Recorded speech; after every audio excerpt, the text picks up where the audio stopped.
जय जोहार, जय छत्तीसगढ़, जय प्रतापपुर। साथियों नमस्कार, मैं हूं कौशल किशोर और आप देखना शुरू कर चुके हैं रिपब्लिक सरगुजा। आपको मालूम होगा कि अभी कुछ ही दिन पहले 19 तारीख की रात का एक घटना है जो कि मैं अपने YouTube चैनल पर इस घटना को आपको दिखाया था।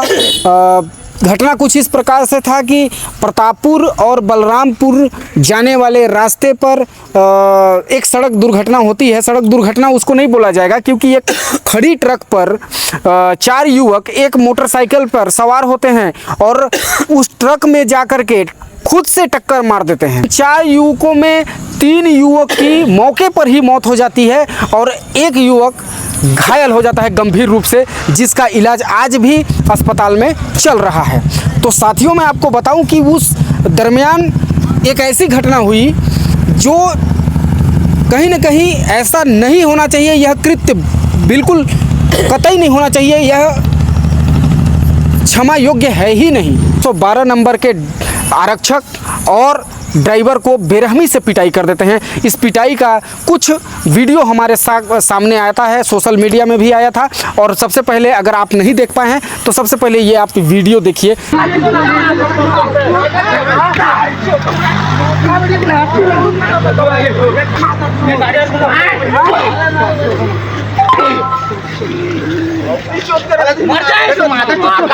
मर जाओ तुम लोग भी।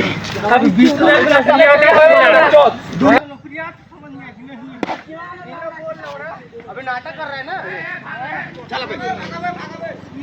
क्या 112 नंबर इसी कार्य के लिए लाया गया है? क्या पिटाई खाने के लिए? क्या पुलिस व्यवस्था पर इतना बड़ा संकट आ जाएगा कि किसी की मदद करने के लिए अगर कोई जाए तो उसको आप पीटने लगो? कहाँ गया भय? क्यों नहीं है? आम लोगों में यह भय दिन प्रतिदिन ख़त्म कैसा होता जा रहा है, सवाल यह भी पैदा होता है। जिस वीडियो को आपने देखा है, जब दूसरा वीडियो जब आप पुलिस के सामने आता है तो इस पर पुलिस जब हरकत में आती है उसके बाद इस पर एक्शन लेना शुरू करती है।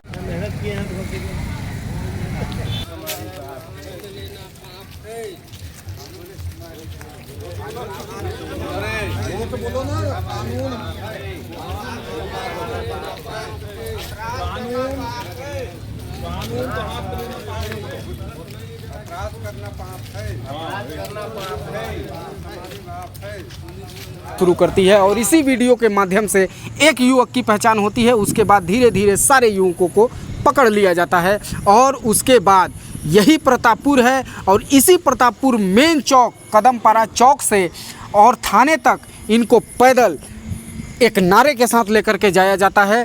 अपराधियों का नारा था, अपराध करना पाप है, पुलिस हमारा बाप है। निश्चित ही अपराधियों के लिए पुलिस उनकी बाप है। पूरे घटना पर प्रतापपुर थाना के एसडीओपी साहब का आपको एक प्रतिक्रिया दिखाता हूं।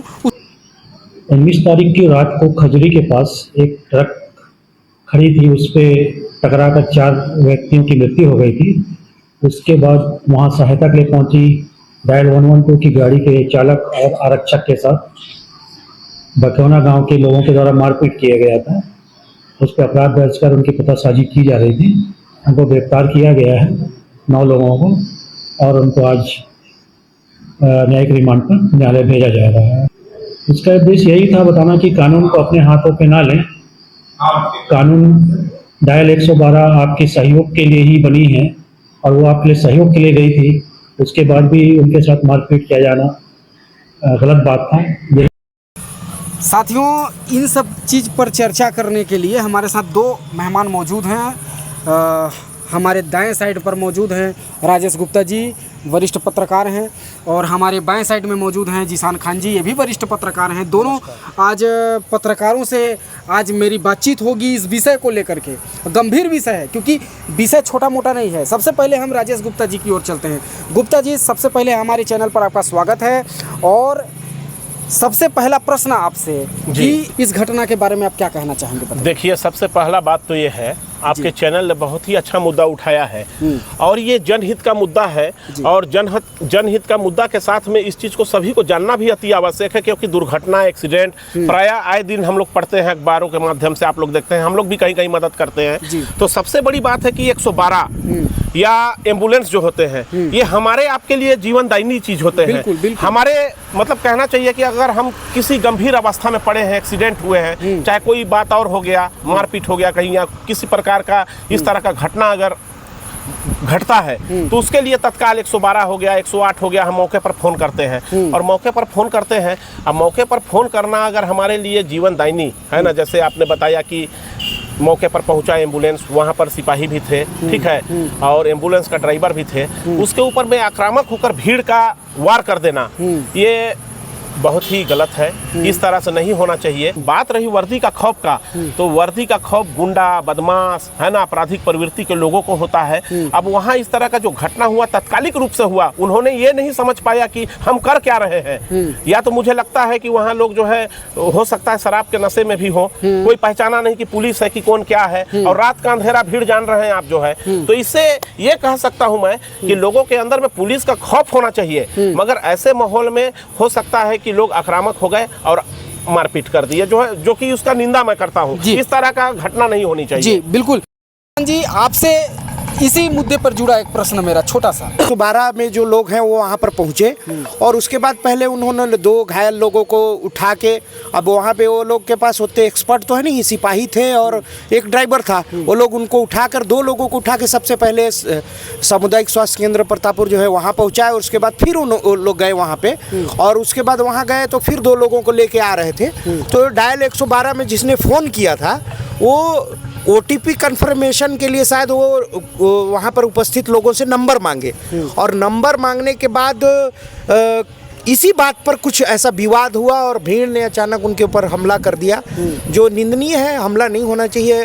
कहीं ना कहीं ये जो आरक्षक है और जो 112 के लोग हैं, ये लोग वहाँ पर लोगों को जीवन देने के लिए गए थे, जीवन किसी का लेने के लिए नहीं गए थे। तो ऐसे लोगों के ऊपर हमला करना ये तो निंदनीय है। एक आरक्षक की पिटाई, ड्राइवर की पिटाई और बेरहमी से पिटाई, कारण आपके हिसाब से क्या हो सकता है? कारण ये है, देखिए, जब इस तरह का 3-3 लोगों का शव बिछ गया जब सड़क पे, तो उसके बाद कुछ बातें ऐसी हैं, कुछ उपद्रवी तत्व होते हैं जो माहौल को उग्र कर दिए और इस तरह से वारदात को अंजाम दिए, और घटना स्थल पर ही आरक्षकों की पिटाई कर दिए जो है। और वो ये सोचे कि मारपीट कर देते हैं, रात का समय है, या आक्रोश दिखाने के लिए, जैसा भी माहौल होगा वहाँ का, मगर इस तरह से बिल्कुल नहीं करना चाहिए जो है, और इसका घोर विरोध होना चाहिए इसका। अगर ऐसा अगर होगा तो किसी को, घायलों को लेने के लिए कौन जाएगा, ये बताइए मुझे। बिल्कुल कोई नहीं जाएगा, कोई नहीं जाएगा जो है। और इस तरह की सबको अपना जान प्यारी है, स्थिति ऐसा बिगड़ना नहीं चाहिए जो है मौके पर। तो इसलिए जो है मैं निवेदन करता हूँ सभी से कि कुछ माहौल में जो है शराबी तबके के लोग भी आ जाते हैं इस तरह का माहौल में, और माहौल को उग्र कर देते हैं। इस कारण से ये घटना घट गया, गांव का घटना था। इनके अंदर की क्या मंशा रही होगी, आखिर किस कारण से इस घटना को अंजाम दिए हैं? देखिए, कहीं ना कहीं कौशल जी, मैं इस घटना का मुख्य कारण जो है वो मानता हूं कि शराब का कारण है जी। शराब ही एक कारण है जिसके वजह से जो युवक इस दुर्घटना में जो है उनकी मृत्यु हुई, 3 युवकों की जो मृत्यु हुई मौके पे, क्या वो तीनों युवक भी शराब के नशे में थे? अब ये तो एक प्रश्न उठता है, लेकिन मैं पूरे दावे के साथ इसलिए नहीं कह सकता हूं क्योंकि अब जो युवक इस दुनिया से चले गए तो वो, और मौके पर उस समय मैं उपस्थित भी नहीं था, ये तो भाई एक जांच का विषय है। लेकिन कहीं ना कहीं जो शराब की बिक्री जो है, या प्रतापपुर के आसपास नशे का जो कारोबार बहुत तेजी से बढ़ा है, वो मैं मानता हूं कि आज युवाओं में नशे का एक चलन बहुत तेजी से बढ़ा है। मेरे पास कुछ आंकड़े हैं, 24-25 में 10,145 करोड़ का शराब बिका है, और 25-26 अभी वर्तमान में चल रहा है। अभी जून का महीना चल रहा है, लगभग आधा साल, अभी 6 महीना बाकी है, और अभी तक 10,751 करोड़ रुपए का शराब बिक चुका है। और छत्तीसगढ़ राज्य में अभी 703 शराब की दुकानें संचालित हो रही हैं। आप सोचें, जी। कि 2019-20 में लगभग 4,952 करोड़ था, वो जस्ट बढ़ते हुए 2025-26 में 10,751 करोड़ हो गया जी। और सरकार का कहना है कि इससे राजस्व की आय अच्छी हो रही है, ये इसलिए शराब की बिक्री अच्छी हो रही है। और विपक्ष की भूमिका भी इसमें जीरो है, कहीं भी कोई शराबबंदी को लेके या शराब नहीं बिकना चाहिए इसको लेकर कोई प्रदर्शन नहीं हो रहा है। और मैं ये मानता हूँ कि ये जितनी भी घटनाएं हो रही हैं या जो भी चीजें हो रही है, सारा उसका जड़ है आज जो है युवा, ये छत्तीसगढ़ प्रदेश नहीं दारूगढ़ प्रदेश बन गया है। तो जिसान भाई अभी आंकड़ा हजारों करोड़ रुपया में दिया, ठीक है, चलिए मैं मानता हूँ गांव-गांव में बिक रहा है, मगर सबसे बुरा नशा है कोरेक्स इंजेक्शन, जो अंग्रेजी जो दवाई है, जो है फैंसी ड्रिल वगैरह जो है, तो ये सब सीमावर्ती राज्यों से आते हैं और सीमावर्ती राज्यों से आते हैं। इसको बेचने वाले मालूम है, बेचने वाले आसपास प्रतापपुर नगर पंचायत से सटे हुए आसपास के गांव के लोग रहते हैं। यही तो मेरा प्रश्न है। तो ये आता माल बाहर से है जी। मगर उस पर पुलिस भी ताबड़तोड़ कार्रवाई करते हैं, जो है जैसा पता चलता है, मगर लोग ला के बेचते हैं, उसको गुप्त रूप से बेच रहे हैं और चारों तरफ बिक रहा है। आज भी कोरेक्स फैंसी ड्रिल जैसा आप तो बोतल शीशी दिखा रहे थे, तो देखिए मैं पुलिस प्रशासन से भी मैं निवेदन करूंगा कि इस पर पुलिस के पास में सबको पता है कि कौन क्या बेच रहा है, कौन गांजा बेच रहा है, कौन दारू बेच रहा है, कौन अंग्रेजी कोरेक्स बेच रहा है ना। तो मेरा निवेदन है कि कम से कम उन पर कड़ी कार्रवाई हो और थाना में सुबह शाम 3 टाइम परेड भी लगना चाहिए। वो आपके घर के समीप का ही घटनाक्रम है, वो आपका घर में से लगभग 200 मीटर का आसपास का एरिया है। वहाँ पे जुआ भी खुलेआम हो रहा है और शराब भी पिया जा रहा है, गांजा भी पिया जा रहा है, दारू भी पिया जा रहा है, इंजेक्शन लिया जा रहा है। मतलब क्या मैसेज जा रहा है आस पड़ोस में, मतलब क्या लोगों के अंदर भय समाप्त हो गया है पुलिस का? पुलिस इसके बाद भी कोई कार्यवाही नहीं कर रही है, ये बड़ा सोचने वाली विषय है। नहीं, देखिए कौशल जी, सबसे पहले मैं आपको बताना चाहूँगा इस मुद्दे को लेकर हमारे वरिष्ठ राजेश भाई भी यहाँ पर उपस्थित हैं। जब नए थाना प्रभारी नरेंद्र सिंह आए थे प्रतापपुर में, तो उन्होंने प्रतापपुर में पत्रकार का एक आपसी चर्चा के लिए पत्रकारों से सौजन्य मुलाकात करके थाने में बैठक किया था। राजेश भाई भी उस बैठक में उपस्थित थे और वहाँ पे शहर के कुछ वरिष्ठ जन जो भारतीय जनता पार्टी के भी हैं और जो सामाजिक काम करते हैं वो लोग भी थे। तो उन्होंने नाम लेके वहाँ पर बताया था।